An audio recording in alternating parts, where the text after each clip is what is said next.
Hey, 8th graders. So the last couple days we've been working on balancing equations. Today's kind of like the last little worksheet on this. This is called the Balancing Equations Challenge. Right now I want everyone to make sure all their computers are closed down and that you guys flip your paper over so you guys are paying attention to me and not trying to work on this and missing instructions. So again, everyone's paper's turned over right now. Everyone's computers closed. Your eyes are up here.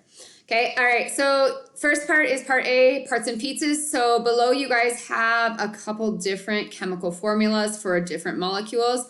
And first and foremost, you need to go through and do these three things in this order. So number one, circle each subscript in a chemical formula. So you guys have 5 molecules down here. So you guys would go and circle all the subscripts. If you guys remember back to our notes when we did atomic structure and molecules, okay, the little numbers that follow each of the atomic elements, okay, is going to be your subscript, and it tells you how many of each atom you have. So in this case, you have 2O2, okay? So you guys will go through and you guys will circle all the subscripts for all 5 of these equations. I already did O2 for you, so really only 4 of those equations.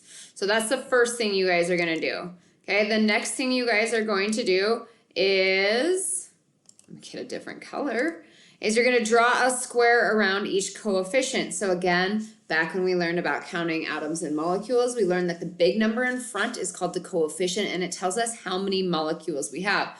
So if we look at O2, we have no number in front. There's no coefficient, so that means we just have 1 molecule. Okay, if we go over here to 5H2, we have 5 molecules of H2, so I will put a little box around that coefficient, which is the 5. Okay, so you guys are going to do that for all 5 of these molecules as well, okay? And then finally, step 3, answer the question related to each chemical formula. That's going to be these questions right here. So some of them are just one question. Some of them, like this one, have different parts that you guys need to answer of the same question. So the first question asks you guys, what does the element O represent? Okay, how many atoms of each element are in the formula shown? So this should be good review for you guys. How many atoms of hydrogen are in this formula as shown? How many atoms of each element are in the formula shown, and then how many atoms of each element are shown here as well. So remember, if you guys have a coefficient in front, you guys would multiply that coefficient by the subscript. Okay, if there's no coefficient or no subscript, it means you just have one of those. Okay, so again, on this one, we'd say, all right, there's 5 molecules of H2, and each molecule has 2 hydrogen atoms. So 5 times 2 is 10. So my answer there would be 10. Okay, so go ahead, make sure you guys complete all 3 steps of this right here. Okay, circle each subscript, draw a square around each coefficient, and answer the question. Okay, once you guys are done with that, you guys are going to come down to part B. Okay, part B is labeling the parts of a chemical equation. So again, this is something that we've been working on. Remember, anytime you guys see this arrow, that means there's a chemical reaction that takes place. So you guys are going to look right here for your word bank. Yields is the same as reacts to form, okay? So you guys are going to label the product, reactants, subscript, coefficient, and yields or reacts to form, okay? In those 5 boxes here, right here, here, here, here, and here, okay? So that's the first thing you guys would do there, okay? And then finally, part C is actually balancing some equations. So remember, underneath these, you guys are going to list all of the elements that you guys have. So in this case, I see hydrogen. So I'm going to draw a little line before hydrogen, a line after hydrogen, and then we also have oxygen. I'm going to draw a line before and a line after, okay? And then I'm going to go through and do kind of a preliminary count, okay? On the reactant side, I have 2 hydrogens, okay? On the reactant side, I have 2 oxygens, okay? Then if I look at my products, I have 2 hydrogens, H2, but only 1 oxygen. So what I'm going to do then is I can only balance using the coefficients.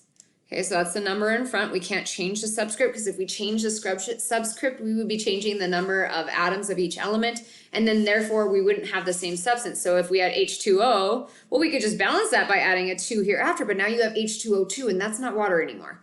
Okay, we want it to be water, so we can only use the coefficients in front. Okay, so in order to get 1 more oxygen over here, I'm going to put a coefficient of 2 in front of H2O.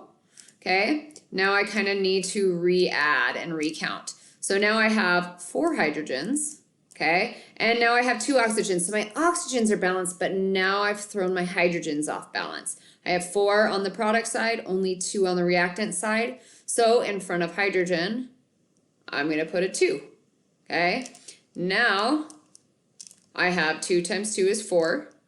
Okay, 4 hydrogens. Now I double check. All right, 4, 4, 2, 2. I should all be balanced. So this equation reads that 2 molecules of H2O plus 1 molecule of O2 reacts to form 2 molecules of water, or H2O. So that's kind of what the final product would look like right here.